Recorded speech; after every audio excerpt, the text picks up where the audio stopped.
Hello and welcome to the Kryptonaut Podcast. I am Mark Storrs, and with me as always is Chris Carnicelli and Rob Morphy. Thank you all so very much. Gentlemen, good to see you. It is excellent. Hey. Good to be here. The novelty hasn't worn off yet. Just getting together, I'm so much more stoked for this. Getting to know you. Getting to know all about you. Exactly. How do we start the show off? I totally forgot. Patreon, dude. I know, I forgot. Patreon.com/Kryptonaut Podcast. Thank you to everyone that supports us over there. $1 is the shout out. $5 is the shout out and the bonus audio. Both of those levels get you access to the Discord, Which is a bundle of fun. Mark and I popped on briefly as he was trying to show my remedial ass how to work it, explaining it. It's like a forum from the 90s. It's like when you tried to talk to girls that were really guys that are your age now and did the things you did when you were just a scrappy lad. And so I figured out pretty quick. And then we got on and actually spoke to some patrons, and it was a really fun conversation. Yeah, we got to hang out and talk to a little bit to some folks on there, and the tech not hard. It's not hard to get on there. So yeah, I'm super stoked about the things that all of us are going to be able to do in terms of Q&As, in terms of just interacting with you guys. So yeah, it's awesome. Perfect. Yeah, so if you are on any tier, be sure to jump on the Discord. I'm there pretty much all day long, just because it's on my phone. I can just access it real quick. So yeah. We're going to get Chris over there at some point, too. And then I will get on there eventually. Yeah, we can get our mics. A lot of people ask, actually, after when you and I were on there, people were like, yeah, so where's Chris? Oh, yeah. That's true. I was like, well. He's the enigmatic one. He's the one that's hard to get to know. That's why the ladies love him. Well, I got stuff to do outside of this. Oh, wow. I feel like you're kind of putting us down as you say no, that. I am. That's completely what I'm doing. Good. Just want to make sure. Yeah. Nailed it. Mark's family and career don't count, but it's okay. Yeah, wasting your time. No, I mean like actual hobbies. Oh, wow. Yeah. All right. I mean, okay. I do collect pops. He does. Yeah, but that's at home. It's true. And they're in boxes and you can enjoy them because they just sit on a fucking shelf. It's true. Patreon shout-outs, Robert. Let's do it. Let me do it. Let's begin with Harbinger Varian. Oh, shit. Is that like a galactic overlord? Is that from Dune? Oh, my God. It's either from Dune or from Dune. it's one of the great celestials that hover through the Marvel skies. Nice. Either way, it's wicked. Hell yeah. Secondly, we've got Chuck Berry, but the BERIE variety, not the legendary rock guitarist who has passed, so it wouldn't be him anyway. Okay. But thank you, Chuck. Thanks, Chuck. Next, we've got John Odell. What up, John? Thank you so much. Bryant Brown. Hell yeah, Brian. Hey. He's got to be like a local news reporter. Bryant Channel Brown. 11 CBS from Poughkeepsie. That's true. Jealous Cactus. Boy, that's evocative. Whoa. Yeah, jealous cactus. It just makes you look at both the ideas of being jealous and the reality of being a cactus in a whole new light. There you go. Eagle Stalland. But I'm not sure. It's EGIL, so it could be Egil. It could be, but I'm going with Eagle. I'm doing it. And of course, the deal is known. We fucked it up. You get it twice. Egil fly free. Indeed. Let the people see it. There you go. Jimmy Hubby. Hell yeah, Jimmy. Ryan Sullivan. What up, Ryan? No. Ryan needs a little more enthusiasm than that. Yo, what up, Ryan? Yeah, it was that, what up, Ryan? Hey, what up, Ryan? What up? Ryan, thank you. Ernest Coleman. Hell yeah, Ernest. Well Was that done. better? You like Much. that? Now he's out of forced. control. I know. Jesus Christ. There's No in between. 0 to douche. 2 seconds. Alyssa Keller. Hell yeah, Alyssa. This name I'm going to try not to fuck up. David. Yeah. David, thank you. David. David. Oh, I know it could be. Who knows? Every time we get a David, I'm like, is it my brother? Is it my little brother David? And I'm It's like, about time. Oh, no. it's not him. He is not going to listen to us. He's not he gonna gets do to it. hear us speak whenever Never he would mind. care That's to. true. That's true. So yeah, thank you all so very much for your Patreon contributions. Means the world to us. Fucking right. It's fucking awesome. There's so much cool shit happening over there. We appreciate it. Heller Space. The election season is around the corner. It is. And we have a T-shirt which is available until Election Day. It is Heller Space 2020. It is the third party you have been desperate for. Vote 666. Celestial and Hades Yeah. together again. Hell or space. But Yeah. they're running mates in this case, I assume. Maybe not. I don't know how it works. What I know is support the team that's going to lead us to a better tomorrow. AKA the Kryptonaut Podcast. Hell or Space. Hell or Space. The Kryptonaut Podcast. There you go. Exactly. Those shirts are available until Election Day. And, of course, they're available as shirts, stickers, magnets, hoodies, mugs, whatever you want to do, it's there. So check that out. But it is limited. So once Election Day is over... I don't usually get our swag, but I think I might have to get that, at least in mug form. Yeah, because it's going to be gone. Mugs. I know. There you go. There it is. It's even gone for us. I know. We're not going to make a special allowance for us. Not this time around. This time's different. This time's Hell or Space 2020. No doubt. There you go. No doubt. All right. So this week's episode, we're talking about the bizarre beings of Battle Creek. Oh, it's a gem. All right. You ready to do this, boys? Fucking A right. All right, here we go. In the early 1970s, 4 Northern California teens set out to do some night fishing at the nearby Battle Creek Bridge. But what should have been a fun nocturnal hangout session speedily devolved into a distressing and inexplicable series of incidents that would, from thereafter, transform the eyewitnesses' perception of reality. Reality. Twist. It's never going to be the same for these guys. I mean, nope. That's what happens. Take a hike, reality. Exactly. Fuck off. This hot pile of upfuckery is going to do them a treat. All right. But let's waste no more time. Wedged between the Shasta Trinity, Six Rivers, Plumas, I think I said that right, and Mendocino National Forests in the picturesque Sasquatch-infested wilds of Northern California is the nearly 17-mile-long Battle Creek. Winding its way through Shasta and Tehama counties, Battle Creek, a tributary of the Sacramento River, is chock full of steelhead, Chinook salmon, and rainbow trout, making it a true angler's paradise. Nice. Although the scenic region had had more than its fair share of Bigfoot and UFO reports over the years, there was nothing in its paranormal past that could have prepared 4 youths and one of their fathers for the utterly bizarre exhibition of high strangeness that would reach its zenith adjacent to a rusted steel eyesore known as Battle Creek Bridge on January 19th, 1972. There's a party at the bridge. Party at the bridge. The nexus of reality. Yeah, no, that's it. Nailed it. I don't want to speak out of turn. See you next week. There may be vortices involved. All right, okay. I don't know. We're going to speculate later. I like it. At approximately 9 p.m. on the cool winter night in question, 4 teenagers, 16-year-old Daryl Rich, John Uries, same age, his younger brother, 14-year-old James Uries, along with 15-year-old Robbie Cross, were driving down Balls Ferry Road. Enjoy it. B14. Love it. Balls Ferry Road, not far from Battle Creek Bridge, when the weirdness began. I like to say that we held it together. We did. Because I was looking at Chris. I'm like, Balls Ferry, come on, man. This is you. And you know what? He was stoic. He had a little smirk. Yep. He has a new mic stand for his mic, a new boom mic. Yeah. And he's doing it. He's doing it. He's Fuck it, keeping yeah. it real. No, I'm focusing. You just said balls. If you call something Balls Rock Road, Balls Falls Boulevard, I am fucking going to laugh. Balls Circle. Balls. What? Balls Circle. I don't know why that struck me as funny, but it did. All right. We matured. Not at all. Now we're back. The teens were no doubt discussing the pressing matters of the day, like girls, fishing, girls, how to steal beer from their dad's fridge without getting busted, and, of course, girls, when they were astonished to see an oval, bluish-white light that appeared to be flying at about the height of a telephone pole next to the automobile.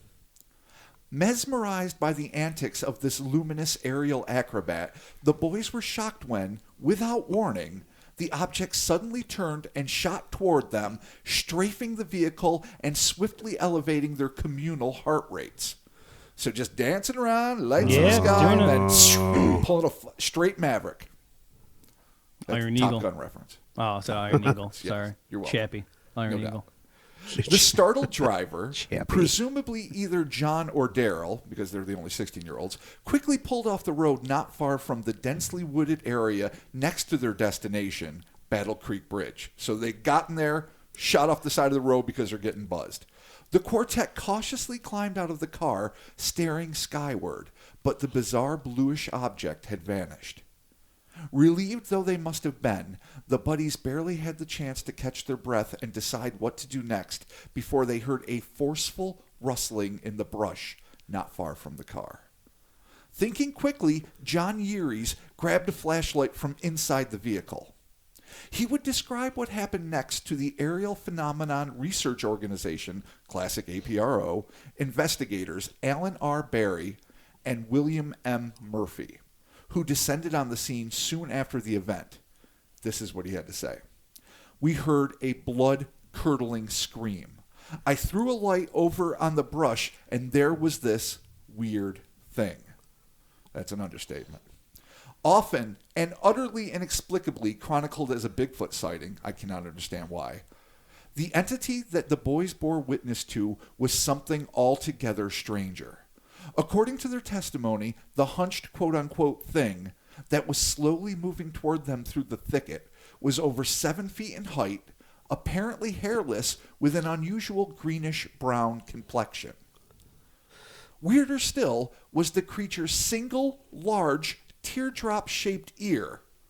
Yeah, that's right. Just one big old teardrop ear. Okay. Well, okay. And the fact that its body was covered in strange lumps that John compared to pouches in a flight suit. So, like baggy, saggy, cargo-y pockets. Oh, it's a 90s Jim Lee creature. Really, though. It really is, yeah. So it's weird. I don't know if they're like pustules. I don't know what's going on. Who knows what the physiology It's is. got one giant ear? One Well, giant maybe. teardrop-shaped ear. Or maybe it's a different kind of organ altogether. Exactly. The boys could have just interpreted it because it was on the side Maybe of it's the a head. second brain. All right. There Oh, it is. It could be its second- urinary tract. We just don't know. Yeah. It could I hope pee out of not. his head. Don't be a dick. Yeah, Laughing at other creatures. Judgy McJudgerton. What the fuck? I mean, maybe it takes a shit out of the side of its head. I don't know. How could we? Who are we? Indeed. Who are we? I know. No, who are you? Maybe aliens that look at us and like, Pee out my dick. That's who we are. That's fair. Aliens might be laughing at us. Be like, know. look, they have these Nice use of your dangly fucking things that they pee out of. Like a bunch of idiots. Instead of out their ears. But I'm sure they laugh at balls. Like normal aliens. All right, so weird ear and weird pouches. Green, 7 and it's like 7 foot tall. Okay, weird. Okay. Okay. Pretty weird. As soon as the entity was fully struck with the flashlight's beam, it turned and began driving back into the darkness of the forest. It was a maneuver that Daryl Rich empathized with, stating, I was wondering what it was, and at the same time, I was turning to get out of there.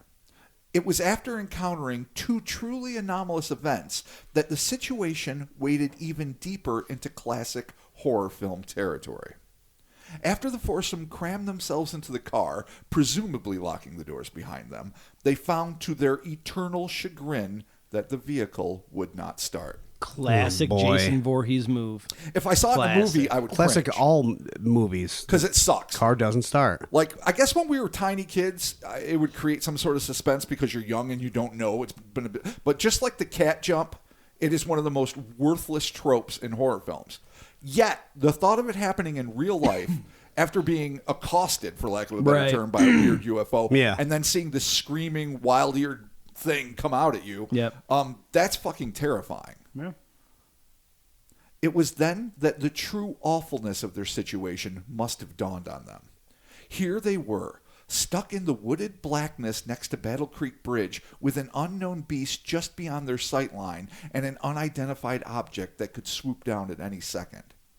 As terrified as these teens surely were, they knew that they couldn't remain where they were and that decisive action had to be taken. Whether lots were drawn or if the boldest merely stepped into action is not known. But what we do know is that the boys were not resigned to remaining in this precarious situation even one moment longer. With one remaining behind the wheel and the other three would-be anglers, Robbie, James, and one of the 16-year-olds, I think it was John, based on the tone of the writing I read, but I don't know for sure. Okay. They climbed out of the dubious safety of the car and began pushing it down the road, praying that the engine would ignite. So you got three of the guys pushing, one of the guys steering. Dark, no lights, middle of nowhere, super northern California. Trying to get the engine to turn over. Gotcha. The teens later confirmed that, as they shoved the now inert hunk of rolling rubber and Detroit steel down the darkened road that they had the gut-sickening feeling that they were being watched and followed by the unfathomable one-eared, multi-pouched fiend that had retreated into the bramble just moments before. Pouch. You're welcome. What's in your pouches? Dude, what's the pouches all about? Is that pus? Is that a wound? Is this just your They skin? got pus pouches everywhere. I don't know. And they because pee out of the side of their head. Maybe because It's when you pee out possible. of the side of your head, urine runs down your body, things get infected, your pores get filled with piss, and you get pus pouches. Oh, that's a bummer. I hope not. I think That's it's disgusting. just a life of pain. I'm assuming that's probably not how it works. We don't know I'm that. just saying. Who are you? You're right. We don't know that. Fair enough. What is happening with you today? He's acknowledging our universal ignorance and our need to Somebody put accept acid the in your truth. Whopper. Yeah. You know what it is? I It's had the two man Whop- bun. It's- the man bun has never come to the pod before. My hair is in really bad shape at the moment. So I had to pull it up into a bun because I can't do anything with Yeah. it. So I know I look like an old Italian lady. It's fine. Continue. When you got out of the car, I shouted, "What's up, fuckers?" And then all of a sudden, I saw the man bun, and I thought, "Oh my God, it's just some lady coming to visit my." But did Chris's grandmother drop him off? Just drop him off, exactly. And it took me a second, but I'm like, no, but that's his Yeah. truck. And then you popped around, and it was your man bun, and it wasn't like some Yeah. sweet old lady with a tray of lasagna or something. I look like an old lady. It's fine. Continue. But I was so glad I called you guys fuckers and not randos. But I digress. Oh, man. With a roar that must have sounded like music to their ears, the engine came to life, and the three pushers eagerly jumped back into the car in order to beat a hasty retreat. But if they believed that their ordeal was over, they'd soon realize just how wrong that assumption was. Foreshadowing.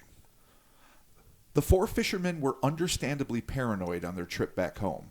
Speeding through the unlit back roads, Daryl was shocked to see what he described as quote-unquote tiny explosions flaring up on the asphalt before them. He and one of the other boys claimed that they looked like firecrackers going off, but were completely silent. That's just weird. Okay, well. This sort of reminds me, though maybe not as surreal, of the poor Dragon Yaw boys.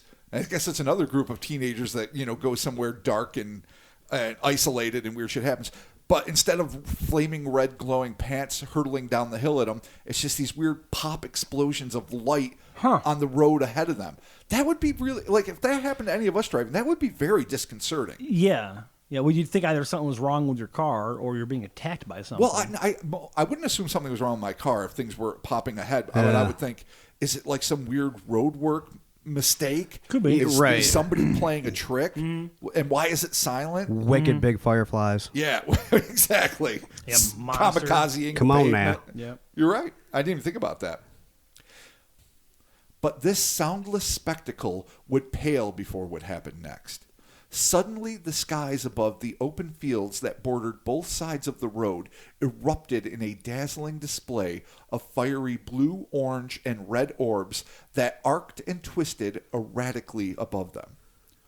Both dazzled and horrified by the astonishing display, the teens watched as two of the glowing ovids merged into one, while a third shot straight up into the sky, vanishing in the blink of an eye. The fourth luminous object, and this is the weird one, dropped from the heavens, landing at the side of the road in front of them. The boys stared in growing horror as the glowing thing reformed itself into the shape of a radiant humanoid figure, which seemed to watch the teens as they passed. The fuck? The fourth one did this? The fourth That one did- did right? this. Okay. So Turns into a light there's person? Four of them, exactly. I mean- two squished together, one shoots off to criminy knows where, and the fourth lands on the side of the road, I assume maybe 20 feet or so ahead, I don't know, but enough time for them going pretty fast to watch this circular ball of light take a humanoid, presumably masculine, because usually I think they would indicate if it was decidedly feminine, especially a bunch of teenage boys. And no facial features, nothing fair enough. spectacular, just this glowing, Yul Brenner humanoid is what I see in my head. Yeah. Watching them Well, pass. Sure. I mean, maybe it has hair. I don't fucking know, but it wasn't described. But that having been said, this takes it out of the typical, I'm not saying it's not technological, and I know we're going to talk about it, but the typical realm of a device or a mechanism that is either a drone or a vehicle for other entities. And maybe it doesn't. Maybe we just don't get the science, as we often say. But this really is. We're getting into energetic beings maybe here and other things that when we interviewed the Kirstie woman, Alexander. Exactly, that made that really fascinating documentary. We discussed the possibility, which I think was in tune with what her belief system is. I think UFOs can be scads of different things, from vehicles to unmanned or alien drones to what. But this is really weird. So they were scared. This thing turned into a glowing person type thing, and they were going. All right. Okay. Then, just as suddenly as they had appeared, the metamorphosing lights vanished just as the boys arrived at the intersection of Dersch and Deschutes roads. Safety line. You get to that place. There you go. They can't. Boom. Yeah. They can't. It's like this county line and like a Smokey and the Bandit movie. Yeah, dude. The troopers got to go back. Yeah, wasn't it the headless horseman can't go over the bridge? Yeah, exactly. Until he throws the pumpkin at you. Gotcha, bitch. And just hit you with the pumpkin. Oh, and then yeah. You're dead. Yeah. Because he can huck a pumpkin. That's right. Flaming pumpkin. Flaming pumpkin. So you're fucked. It's amazing. Well, you know what? I think it's one of those things that if you stop to lord your accomplishment over the fucking the horseman, like, dude, I made. Then you're fucking yourself. If you keep booking, you have a solid chance of escaping. Yeah, just keep going. Don't be a cocky dick. In my mind, you stop on the other side of the bridge and you're like, "Fuck you," and the horseman's like, and just shoot you. Yeah, and you're like, "The horseman shouldn't have a gun." He's like, "I do." Ha ha! He rides away. Yeah, no, he throws his not a flaming style, pumpkin. That's my man. new version. That's why. Why did you gun it up? Why did you American the fuck out of this? Instead of a horse, you got a truck, and he's got guns, and he's got pumpkins that fire. They're really guns. You got pumpkin guns. The best. And I will recast Christopher Walken. His head as is the Headless 7 machine Horseman. guns. He was the great one. He was a great one. You ever seen the one made for TV? Man. Piece of shit, really slow with Jeff Goldblum. Yes, Jeff Goldblum yes, is I a watched him in shining school. fucking knight of cinema, and I love everything he does. Right, even if I right. don't love every movie. That movie blows, but he's great. So we are alien free in '93, right? At Dersch and Deschutes. All right, sweet. They cornered. Maybe there's a salt mine there. Who the fuck knows? But Dude, crystals. They protect you. maybe There you go. there could be a vein of crystals running. beneath. Chick named Crystal will protect you. Could be a chick named Crystal that hangs out at the corner. There you go. According to author and experiencer Barton M. Nunley, in his seminal 2009 compendium of offbeat creature encounters titled The Inhumanoids, Real Encounters with Beings That Can't Exist, this is what happened next. It was a great source. It's a great book. Terrified by their ordeal, the carload of teenagers sped to Daryl's house, where they told their incredible story to Daryl's father, Mr. Dean Rich. The elder Rich was admittedly skeptical at first, even though the look in the boy's eyes eliminated all possibility of insincerity. End quote. Despite his understandable incredulity, Dean decided that he would appease the clearly terrified troop and return with them to the scene of their initial encounter, Battle Creek Bridge. Once the quintet arrived at the locale, Daryl's father, likely hoping to dispel the air of fear that had so thoroughly permeated his son and friends, intrepidly exited the vehicle and began trudging into the gloom of the walnut grove that lay adjacent to the river and the bridge. Nice. He intended to prove to the still petrified teens that there was nothing to be afraid of. His mission would result in abject failure. No sooner than the senior Rich was enveloped in the darkness than he and the boys, who had sagely chosen to remain closer to the car, though they came down the hill a little bit, heard a violent ruckus in the nearby brush, accompanied by what Nunley described as an unearthly howl that sent shivers down everyone's spines. Dean later described what he had heard to the APRO investigators. It sounded like a real deep growl. It was a real weird type of sensation. It was something I have never experienced before. Daryl's once skeptical father now bolted for the car every bit as fast as the youngsters had less than an hour before. The horrific howling continued as they scrambled back into the sedan and peeled away from the scene, making a beeline for the Anderson County Police Station. Unlike what most of us would come to expect in situations wherein local law enforcement are forced to contend with inexplicable incidents, The members of the Anderson police force were not only true professionals, but actually sympathetic to the plight of these openly upset experiencers. So the cops are like, all right, hey, it's cool. You know, we're going to back you here. Let's see what's Yeah, up. yeah. All right, cool. It's 72. They could have been skeptical dicks. Could have and been maybe dicks, but some they were, weren't. They were being cool. All right. But they were doing their shit. Nice. Doing their due diligence, the officers canvassed the woods surrounding the Battle Creek Bridge, and likely the skies above it. But in a climax that will surprise no Fortean aficionado, they were unable to find any signs of the glowing humanoid, the lights in the sky, or the weird one-eared creature that may or may not have been involved with the other two phenomenon. Because we don't know for sure. But even after their unsuccessful search for evidence to corroborate the accounts given by this motley group, they indicated to investigators that they did not believe that this was a hoax, and that those who had endured these almost unbelievable events were genuinely frightened. None of the teenagers, nor the single adult, involved in the incidents at Battle Creek would ever receive a satisfying explanation for what they had experienced. But at least one of the witnesses involved in the events, Darrell Rich, would wonder if they had stumbled into a situation not meant for mortal eyes, simply stating, "I wonder if we saw something we shouldn't have." He may have been right, but Nunnally disagreed with Darrell's conjecture, asserting in response, "Indeed, I think not." I like that. Well, it seems that these entities went out of their way to show themselves to the group of youngsters. Perhaps they saw exactly what they were supposed to see. It's also an interesting observation that the bizarre creature, whatever it was, ran away from the teenagers, but took a more aggressive attitude toward the approaching adult. Whatever these things were, and however they may or may not have interrelated, the bizarre beings of Battle Creek remain, along with the Casablanca entities and the El Zeta anomalies, among a select few, some of the most outlandish beings ever to have been reported. Thus ends the information I was able to get. Unfortunately, I have to admit, I could not find a copy of the report by Barry, and I think it was William. What was his name? The original. So was it APRO originally guys. reported like in an issue of the APRO? It might have been. Okay, cool. So Alan R. Berry and William M. Murphy. Okay. I would love to have, because I'm sure that Nunnally got most of his information from there. Right. And the only other reference I actually found online was, of course, the awesome Albert Rosales in one of his humanoid things. Oh, cool. But, he distilled it down as he always does for efficiency into a compact paragraph.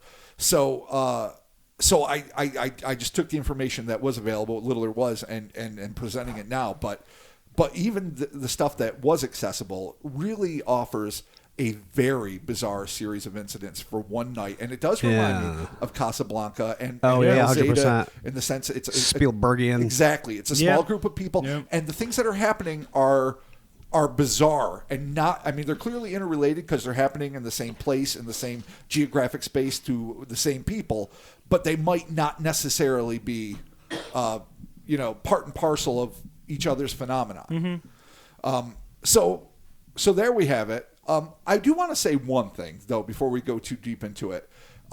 As much as I totally respect Nunnally's opinions, when he says it's an interesting observation that it left the kids alone but seemed to come after the dad, it's true. That is interesting. But also a key factor is the kids had a big, bright flashlight beam, and it seemed to be reacting to that while the dad was evidently in the woods in the dark alone. Yeah. Oh, sure. Right. So it might be more of an issue of sensitivity or fear of light than actual cool with teens but not with adults. Right. But who knows? I mean, save the children. on the Save the children. Eat dad. Totally. So what are we thinking here? Skeptically speaking, I think, as we always do off the top here, either they misidentified something, which I don't know what the hell you're going to misidentify. Obviously, making it up or whatever. Doesn't really seem to be any gain, but it's lying. There's nothing to really gain here. They didn't get a movie or a book series out of it. And they didn't even try to. Like, had Papa Rich, Dean Rich, co-author with some ghostwriter, John Keel or somebody, a great book of the incident at Battle Creek Bridge, then, I mean, don't get me wrong. Everyone who writes a book about the weird shit they go through, it does not mean that they're lying. So I'm not trying to indicate that. No, but these kids and this one adult, and the adult has a lot to lose. Like the kids have a lot to lose because you're going to get a raft of shit as a teenager. Yeah, but if you're an adult going along with this type of shit, you're going to look like a real asshole. Really, you could jeopardize. It's 72. You could jeopardize your career, Plus, certainly your social standing. Yeah, and I guess obviously if it was something that was misidentified, I think that's always a possibility. Top of my head, I don't know, Chris, what could they possibly have misidentified? I mean, creatures are one thing, but once you start getting into colored lights and things that look like they're even the creature transform into a human at 7 foot tall, brown and green. What the hell would you even? What would I don't know? You don't really know the lighting there. True. I mean, there was a flashlight beam, but that was brief. Right. Brief. That's what I mean. Yeah. So I guess that's more of a you can my first terrestrialize thought that. Actually, but was like, well, I mean, it wasn't described as hairy, but like some sort of modified ghillie suit, or even a weird hunting body camo that literally had a pile of pouch pockets, which a ghillie suit could very well be. But the face, what sort of bothers me is they didn't describe any facial features. They didn't even describe the shape of the head. I was wondering, what's up with this thing's eyes? Because if this has one giant ear on the side of its head, what looked like an ear, what looked like an ear, right? But no description of an eye or a mouth when it was clearly growling, howling, and making a fucking teeth or anything like that. No talk of teeth, no talk of eyes, just a big giant ear. Which doesn't mean it didn't have it. And it doesn't even mean that the APRO report doesn't contain at least a brief description. But what I can't help but almost see like a smooth egg-shaped head, which is totally my imagination, with this weird thing hanging off the side giant that ear. they interpreted as an ear. But that might have been its mouth. That might have been who knows what. As it's turning, and you don't necessarily know how it's positioned in relationship to you in terms of what's front and back and side or side, then they could very easily have been like, it was a giant tear-shaped ear. But a tear-shaped which is weird thing, or it could be a helmet. If it is think of it like astronaut suits, just like the flight suits that they John have things. compared to. They've got pockets galore. Mm-hmm. Sure. If it had a smooth helmet that it could see through, but you couldn't see back through. Like when it's got like the sunscreen on like the the moon astronauts, and just this weird appendage on the side that might have been an antenna for radio or whatever technology they use communication with a mothership or whatnot, then it would have maybe just looked like a weird nondescript no facial feature head with an odd thing on the side. Yeah. But then again, actually back to that hunting thing. I mean, this was January. Yes. Yeah. I mean, if it was a pouch suit and a guy that just had almost a ski mask type thing on with some ear warmer. Right, could be. No, you're absolutely right. I mean, it does get down to the 50s, 60s in the winter, especially at night in Northern California, sometimes lower. So a bundled up night hunter. It's possible. I mean. Could be. But that, so even if we are giving the devil his due, as it were, with a potential pedestrian, example of what this could have been, that still leaves us with the UFO that swooped him in the beginning. Right. That's a whole different thingy. And then that whole other thing, the mystery silent crackers on the road. The lights, and then those weird fucking merging, energetic whatnots. Yep. Which I guess real quick here off the top too. I mean, do we all think this is connected? It almost seems to me like it kind of has to be. I understand what you're saying. I mean, again, we talked about this many times. I know. We had Chris's cat hissing noises, skepticism, along with your king snake. On one hand, it's not just one night, but like an hour's worth of time with a minute group of people in a relatively concentrated space. I mean, they don't give us specifics. They give us like a name of a road and a name of an intersection where it stopped happening. Right. I looked at like Google Maps and whatever, and to the best of my ability, we're talking about like a 6 or 7 mile maybe range. Sure. And so you would think, well, shit, it has to be related. Right. But as Chris's derisive hisses indicated, we don't have real proof of that. No. True. But I am inclined, like you, Mark, to think that it is almost too much of a coincidence to not be related, But if indeed there is a skeptical answer for the creature that was seen, though, why would it scream instead of be like, "Don't shoot me" or whatever? I'm Billy the Hunter and don't fuck around.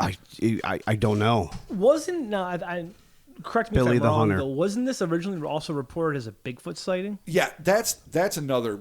Well, I have a big beef with the idea that a lot of people that chronicle Bigfoot It was sightings, tall, right? They said they thought it was like 7 feet tall or something, right? Yes. Right. And, oh, yeah, I forgot about that. But then again, it was hunched over, and they're scared kids, and they're on a roadside, and I don't know if the woods are up or down from them, but if there's any That's kind true. of Everyone's angle, tall if you're a kid, really. Yeah. I And, mean, some could've are been- 16, but could have been 6 foot, really. yeah, I if mean, he was 6'4" with just boots. a normal. Just seems yeah. like what they described was not at all ever what you'd hear someone describe with a No, Sasquatch. Yeah. that's what I'm saying. The beef I have Bald, with people green. that put together these great Pockets of pus and a dick on its head, like really? Yeah, exactly. Classic Squatch, bald and Classic. green.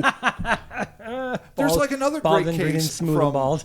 I think turn of the century Northern California where this dude saw this quasi reptilian creature that looked like it was covered with scales that were basically like leaves, and it was by the riverside doing some stuff, and boom, that's always in Bigfoot things. It's like that your net is maybe a little, a little too narrow to, the little squares are too tiny. You got to let some of that shit swim through. I do think that there are unidentified primates and or hominids that exist throughout the world.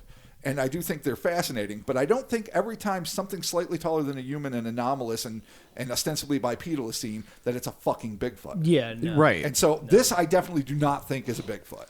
All right, so I guess we've got all that out of the way. So if we're going to talk about what this thing possibly could be, the actual craft kind of not attacking, kind of strafing the vehicle is Right. interesting. Almost like it targeted them. Oh yeah, it was Like definitely it was aware. definitely a target, like where they're like, oh, there they are. Let's get them. Well, I don't know. Maybe it was crashing. You don't know. I mean, but it didn't crash. You're but right, it could have been a malfunction. Kinda, but then this creature shows up. Yeah. So there's really no rhyme or reason as to what its intents are. It's just there. They hit it with a flashlight and it goes away. Yeah. So what do you do with that? It doesn't want to be fucked with. All Right. so if we're going to Even take though all it this, technically, if it was in the ship, was fucking with them. there's an object. We don't know if it's a ship or a vehicle. It's Right. just a bright light. It seems to be aware of these kids and is coming down for at least a closer look. But it doesn't actively attack or crash into it or use any sort of weapons. Right. So there's no reason to assume it has offensive intents. It could just be curious scientists of some sort. Popping in But to see what's up. we don't know if there was anything in the vehicle or if the object itself was a sentient, energetic entity that can merge with another one of its kind, or fly off into space, or take humanoid form just for shits and giggles. Right. So if it is this thing, then you got to think it just does whatever, and then you cut this to this creature. Like it's a movie, cut to the creature, and this thing seems just like its only agenda is don't fuck with me. Right. Like I'm mad and I'm screaming at you, but then again, a gorilla would do that. Yeah. A lot of animals would do that, show their intensity, not because they want to really attack you or hurt you, but because get the fuck away from me because I'm scared of you. Yeah, sure. And that could be what's going on here, but it doesn't seem to be intelligent. It's not in the sense that it's not telepathically communicating with humans like many UFO knots do. Like, hey, chill out, everything's cool, don't worry. Yeah, no, I know I'm eviscerating you, but relax, it's gonna be dope. We're all good. and that happens time and time again with supposedly intelligent, otherworldly entities. So this thing is just a howling, shrieking, faceless, tear-eared, pocket-filled fucking fuckoid. And They just shuffles away. what is its agenda? So It just if leaves. it is associated, is this like a form it can take? Was it trying to assume human form, but it didn't have time to fully manifest? Was the glowing humanoid that they encountered a few minutes later Yeah, right. another one of these things that was eventually going to try to... And who knows? I mean, people assumed that aliens that have been able to masquerade as humans have been amongst us since Valiant Thor and before, since God knows when, time immemorial. And so it's big and it's weird, but then again, there are tons, and we can't dismiss this, even though we've never tackled this specifically, UFO/Bigfoot sightings. Sometimes the little aliens are seen right with the fucking Squatch. Or the doing weird their thing. the orange orbs. Yeah. Yeah, exactly. Yeah. Or and there's ones that disappear, like they see a UFO and these giant hulking things, like all those Pennsylvania cases that became so famous, and then they just disappear when they're shot at or whatever. Yeah. Though I still don't think it was a Bigfoot, weird creatures being seen in the context of UFOs is uncommon, but not unheard of by a stretch. Yeah, we've definitely covered it. So it could happen. But this is what makes this weird. The thing on the ground isn't a Bigfoot, and the thing in the sky doesn't seem to be a vehicle. Right. It's just a thing of light. It is a UFO and a monster, so it's a cryptid and a UFO, Right. but it's still not like anything we've ever really dealt with. Yeah, no, it's a weird light being. Maybe. And a weird ear thing. And a weird, yeah, almost like a weird kaiju. Wait a minute, a weird kaiju and then a light being shows up? Is it Ultraman? It could be. Christopher? I mean, it's entirely possible. Nice. Is it a thing from the Earth? Like, Probably you know how we not talked Ultraman. about the Alverde entity being something that was irradiated in a tree and became like this nature elemental that was fucking magnified yeah, that's right. through Yeah, nuclear waste? yeah. Could this be, because it's green and brown, it's all nature colors, it's got these weird baggy things, but who knows, maybe they're pockets of seeds or weird spore pouches or whatever. Could have been a nature earth elemental sensing an invasion from a non-earth energy and intelligence that can, become a radiant humanoid or like try to swoop down and startle these kids. And it doesn't want to deal with humans either, but kind of like the way Godzilla will defend the Earth when Ghidorah comes, like, I'll fuck up your cities, and I'm doing my own thing, and fuck the human race, but this is my planet, so when you outer space motherfuckers come down, it is on. So this is like... not even just a cryptid, but like a sentient elemental being that fucking... maybe it was trying to morph into something like Swamp Thing, or maybe it just looks like it does, saying, oh no, you don't get to fucking come around here. And if the kids had just lingered a little longer, they would have seen a climactic, epic duel of just Japanese proportions. So this is like... That's possible. Yeah, this is like Swamp Thing protecting us from like, the Yellow Lantern Corps. Boom. All right, there it is. Sounds dope. Wish that was the case. How do you know it's not? It's true, No, I don't. like I 100 don't. times in this pod, I don't. 3, you said, how do you know that's it? Who are you to say that? Yeah, who are we? Well, Who are you? Who am I? Exactly. I throw this back at you, sir, with my white glove and a gentle slap. Who are you to say that this isn't an earth elemental monster thing that fucking doesn't Could be. care for humans, especially Right. when they pollute, and doesn't want to be involved with us and will growl at us and run away from our lights. But when other weird shit comes down, It shows there up. might be constant wars between anomalous, intelligent creatures that adore the earth, probably a lot more than we do, judging from humans' track records. Pockets full of seeds. And fucking weird extraterrestrial and interdimensional intelligences that are coming here to fuck around. Yeah. And you don't fuck around on Earth. No, When no, you one-eared pouch motherfucker is here to watch. That's right. one Pouch weird motherfucker, pouch yeah. motherfucker. All right, Dude. yeah. Because he's got Earth's back. That's the guardian of Douche and Durble. What's the name of the yeah, crossroads? Yeah, Dersh and Deschutes. The intersection. Now the light beings are pretty interesting too. This obviously after they get the car started, all of a sudden there's a weird miniature ground display on the road, but no noise, just like a bunch of lights popping. Kind of lends me to think maybe possibly something like interdimensional, maybe. But that's kind of a bias of mine, obviously. So I'm like, there's lights. It must be a dimensional gateway. It could be what I indicative of the energy that's your jam. manifesting to open a dimensional portal. It's possible. That maybe Could be. electrical displays occur. Though the I don't know if orbs- that happens a the- lot, but The orbs that eventually turn into the humanoid, that's interesting. Because that does bring us back to, like we said earlier, Krista Alexander with her documentary, There Are Lights in the Sky. Right. Where it is these, again, not to be too much of an Ultraman or nerd here, but like light beings that just are, appearing. Obviously, with her documentary, it was more things in the sky. Sure. They weren't coming down and turning into people. So, that could be a possibility, though. a lot of people are convinced, even though it's become very much a fringe side of ufology, and especially in the 21st century, that these things were either organic or energetic. Right. They were intelligent of their own accord, or at least functioning electro-organic beings that sort of like amoebas, like, we've We talked about Sky. with shit. There was the Ashtar Command and the Sky Amoebas. Remember? Right, Yeah. right, exactly. Yeah. No. So that these are like living entities, maybe of intelligence, maybe not. Yeah. That they're not craft, they're not constructed, they're not technological devices. They are alive, and maybe in a sense not life as we know it, where it's carbon based, and even though extremophiles, I was about to call them extremophiles can live in almost any fucking circumstance on Earth anyway.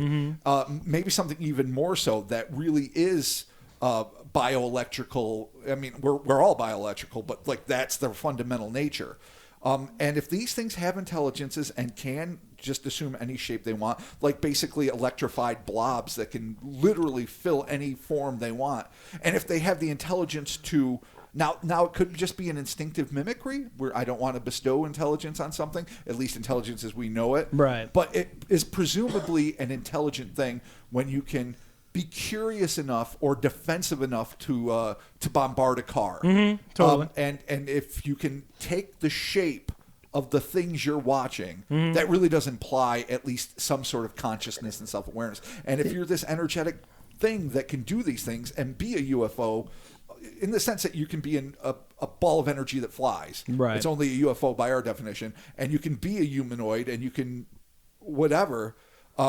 I'm really open to the possibility of alternate life. I've always been fascinated with the thought that, yes, we can probably find life as we know it in other places, but we're also going to, if we're lucky enough to live that long and develop the technology that can do it, we'll find life as we had no fucking idea it could exist. It ends up being weird light beings. And light beings could be indigenous to Earth, Right. older than the human race, older than even cellular life. Like way back before primordial soup, there could have been sentient lightning, and that they do their own thing and have almost no need to interact with us at all, because where they get their nourishment and the environment they have to live in has no bearing on hunting, gathering, occupying geographical space, harvesting food. They don't give fucks. It doesn't even matter. But they could be super intelligent, and they could be occasionally curious enough to manifest themselves. And when they get a little bit too close, then the giant pocket giant ear dude pops up, and he's like, "Leave them alone." Sweet pouched fucking guardian of the dirt and the soil, Okay. the forest and the chipmunks. Oh, so you're forest saying and the this was chipmunk. just an elemental battle? Yeah, that's what I'm saying. All right, Okay. well, My opinion is, well, all right, So the air elementals were getting a little feisty, and then Right, the earth one was like, "Fuck 'em, bye, dude. yeah, We're there gonna you go. fight. Fuck. We know who's right." Yeah. So in Not all them. In all seriousness, what I'll say is this. I am fascinated, obviously, by the idea of energetic intelligences that can manifest in different forms.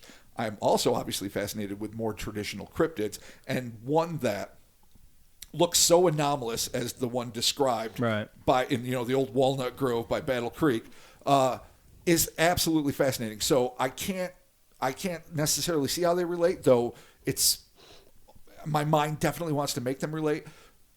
So realistically, I'm fascinated with these things on separate levels. But in my heart of hearts, it is exactly how Chris distilled it. It is a sweet elemental battle between the saviors of the mosses and the greens and the fucking bark and the dirt and the flesh of the earth and the ethereal, energetic lightning fuck-alls. And of course, I'm always going to root Earth. I mean, You always go for Well, grounded. we kind of live fucking- It's there. our deal. Yeah, Yeah. we're not It's amorphous lightning people. No, but it's our swamp thing. So I there you want go. this to be that. Yeah, all because right. it is the most cinematic. And I appreciate it. I mean, I would like it to be that. I think maybe what we're dealing with here is just sort of like a weird alien interruption. The aliens so happen to come down, check it out. Like, what the fuck is this? The kids go to start to get away. I don't know what sort of tech they're dealing with here. So you think they might have dropped this thing off the way aliens occasionally are said to drop off Bigfoot to like kind of scope the scene? Or maybe this creature was one of the aliens and it was maybe like some sort of beam technology. That's why they saw it being like a light and it appeared to be like a humanoid form. Maybe it was like beaming into place, if that's a thing. With enough evolution, something could be both energetic, if it makes it easier to travel, like you say, through teleportation, and manifestly corporeal. Or maybe if they use dimensional gateways to travel. There you go. Doesn't even matter. They can just pop in and out wherever they want. It's not Never as know. crazy You as never know. Casablanca because nothing is. Right. But the implications run so deep. We could literally go on for 6 more hours just breaking down what it could be because There's a it lot, just yeah. it feels like it's easy to wrap your head around. It's UFOs. It's a monster that might be associated with UFOs. And then fucking Radiant dude comes in and just sort of blows the scene. Yeah, yeah. And the more you think about it, the more you think, no, there's nothing pat here. There's nothing easy. No. Christopher, close it out. What do you got for us, bud? Yeah, no, all that. Well said. Okay, there you go. Portals, wizards, fucking aliens, cryptids, Bigfoot, UFOs, tulpas, ultraterrestrials, Wait. elves, dinosaurs, megasaurs, ultrasaurs. You're bringing Power Rangers into this, really? I didn't say Zords. I thought you said Megazord. I was like, No, really? I said Megasaur. Oh, I said Megazord. Then I said Ultrasaurs. Are dinosaur bones a lie that the ultra-terrestrials tell us to think that we weren't born 3 weeks ago Yeah, and that we're according not to- just food stuff? According to creationists, yeah, that's how that is. Oh, I don't think creationists bring ultra-terrestrials into it, and I think Well, they give it at least 6,000 years. It's but true. but It is I true. mean, all right. So to give again the devil is due, ultra-terrestrials would make perfect sense. It is a batshit crazy carnival of things that is. result in just one thing: To terrify 'em. Yeah, teens all right. Yeah. and one Shit. adult. So I'm right. So Chris is right. So ultra-terrestrial, has My to be theory there. of everything. And then, of His course, umbrella theory. our favorite other second umbrella when that first one blows a hole because it's a windy day. If the kids were into like weird fucking, Marvel monster comics and Right. fucking, EC reprints and Bigfoot was not unheard of in the early No. 70s. It didn't Right. have all the rage it had in the late 70s, but it was Yeah. certainly a phenomenon. It was like 8 years post Bluff Creek. Maybe one of them just really was into it and a little bit scared. Maybe Robbie Cross, the one kid that barely mentioned in this whole thing, maybe he just had this deep-rooted fear and expected to see it, but his imagination was kind of fucked up. Maybe a little bit of drugs were involved. And so when he was trying to create, not even intentionally, but unintentionally create the Bigfoot, it ends up this one-eared, pocket-filled, green and fucking brown shit show. And it's like, oh, what the fuck is this? It's like, Robbie, what are you doing? Make a Bigfoot. And he's So, like, like, I don't know what one looks like. I think it was a Zool situation. Yeah, really, like, Where she's it- like, hey, choose your form. Not a bald green thing with one ear. Well, here you go. But what is the great abomination at the end of Ghostbusters but a tulpa? Yeah. The Stay Right. Puft Marshmallow Man is literally a tulpa. Right. So that's what I mean.